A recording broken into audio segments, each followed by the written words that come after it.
निवेदन करती हूँ कि अपना आशीर्वचन हम सभी को आप देने का अनुग्रह करें, कृपा करें।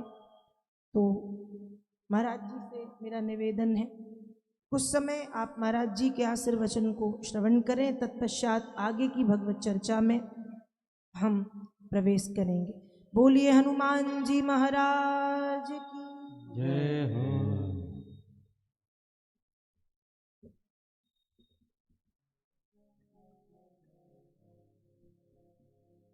जय जय सिया राम, जय सिया राम, श्री राम। बोलिए सच्चिदानंद भगवान की, सत्य सनातन वैदिक धर्म की, श्री भागवत सप्ताह ज्ञान यज्ञ की, श्री व्यास जी की। क्योंकि विष्णु रूपस्य व्यासस्य, व्यासस्य विष्णु रूपे। व्यासपीठ पर बैठने वाला साक्षात परमात्मा होता है, और जो जिसके विषय में जानेगा उसी के विषय में बतलाएगा। तो इसका मतलब यह तो है कि भगवान के विषय में जो चर्चा कर रहा है वो भगवान का संबंधी है या उसके नजदीक है। अच्छा, नजदीक होने का एक प्रमाण भी है, जो जिसके नजदीक रहेगा उसका प्रभाव उस पर होना लाजमी है, क्योंकि जैसी संगत वैसी रंगत। तो कैसे परखा जाए कि नजदीक है? भगवान के नजदीक रहने वाले के गुण स्वभाव में भगवान का दर्शन होगा आपको। जैसे बुरे व्यक्ति के संगत में रहने वाले के व्यवहार और स्वभाव से, क्यों? क्योंकि वाणी से बोलने की जरूरत नहीं पड़ती, आपका व्यवहार आईना होता है। तो महापुरुषों के व्यासपीठ पर विराजमान जो व्यक्ति है वह साक्षात परमात्मा होता है। और हम सभी को यह मान करके ना, कथा के मर्मज्ञ सभी लोग हैं, सभी जानकार हैं, लेकिन मानस में लिखा है ना कि राम कथा जे सुनत आगाही।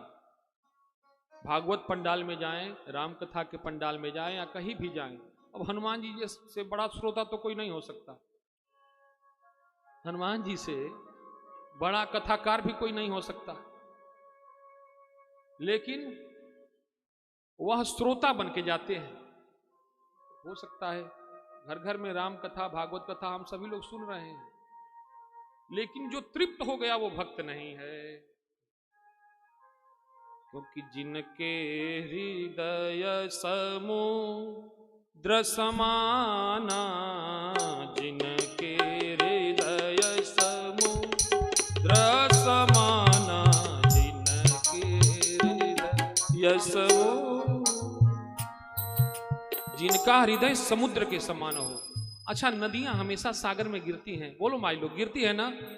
कभी सागर कहता है कि बस बस बहुत हो गया, अब रहने दो, कब तक गले मिलेंगे तुमसे? जितनी नदियां मिलती हैं उसका उत्साह और बढ़ता है, सागर की लहरें और उमड़ उमड़ के नदियों को कहती हैं आ जाओ। तुलसीदास जी कहते हैं भक्त का लक्षण क्या है? जिनके हृदय समुद्र समाना, जिनके हृदय समुद्र समाना, कथा तुम्हारी सुभग सरिनाना।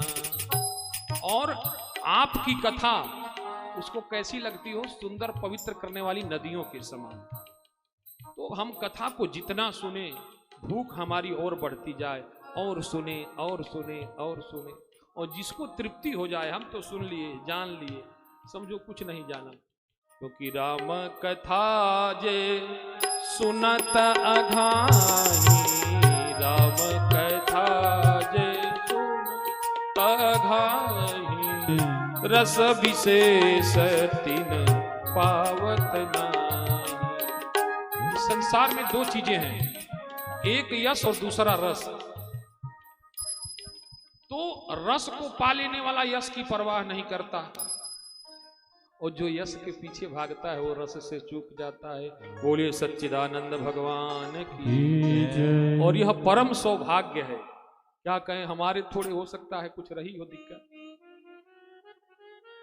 अब हमको ये संज्ञान नहीं था, कथा की टाइम थोड़ी पहले रखे होते तो हमको भी चकाचक यह सुअवसर प्राप्त होता, क्योंकि श्रोता बक्ता ज्ञान निधि कथा राम।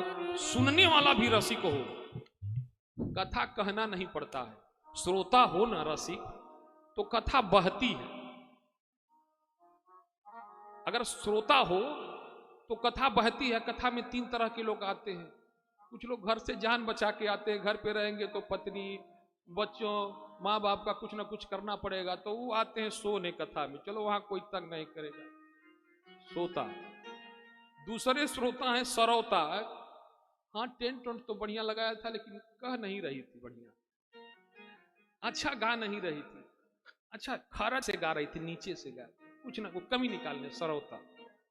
और तीसरे श्रोता जो भाव विभोर होके भगवान का कथा का कीर्ति का श्रवण करने के लिए आते हैं, ऐसे श्रोताओं को कहा है तुलसीदास जी ने कि वो परम श्रोता है।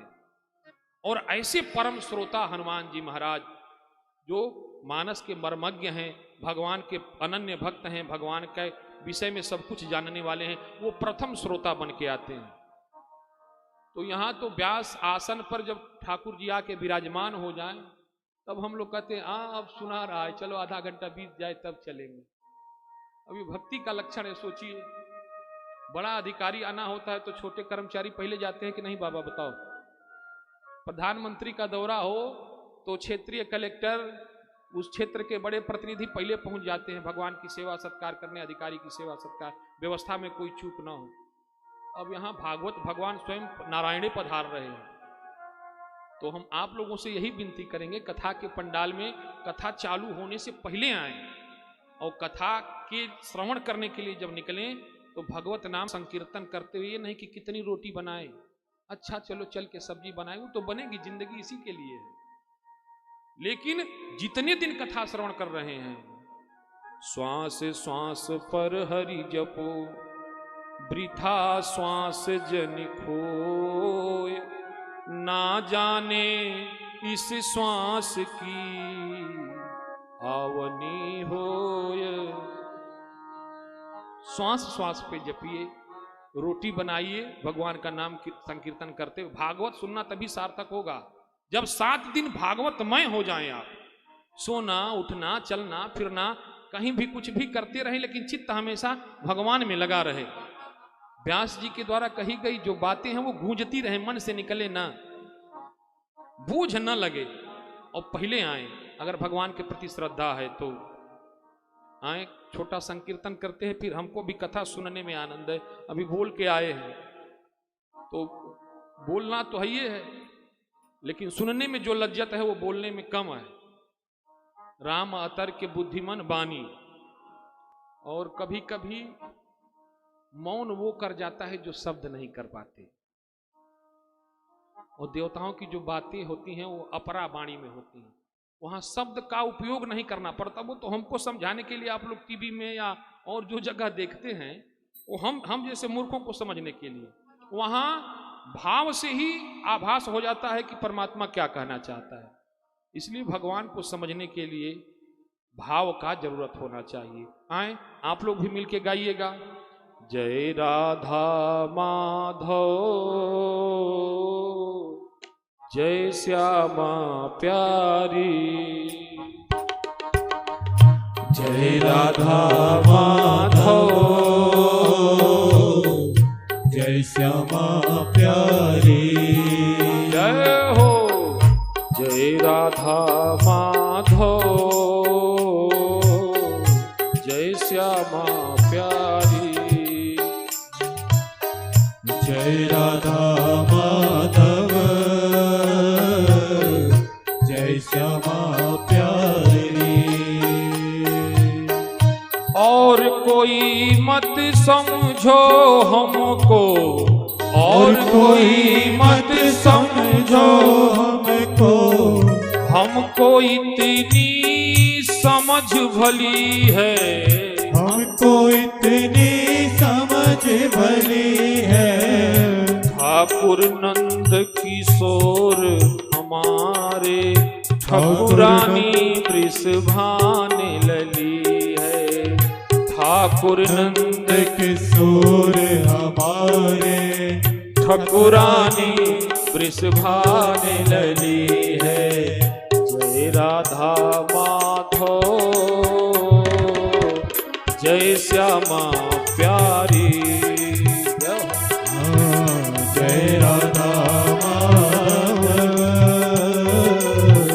जय श्यामा प्यारी।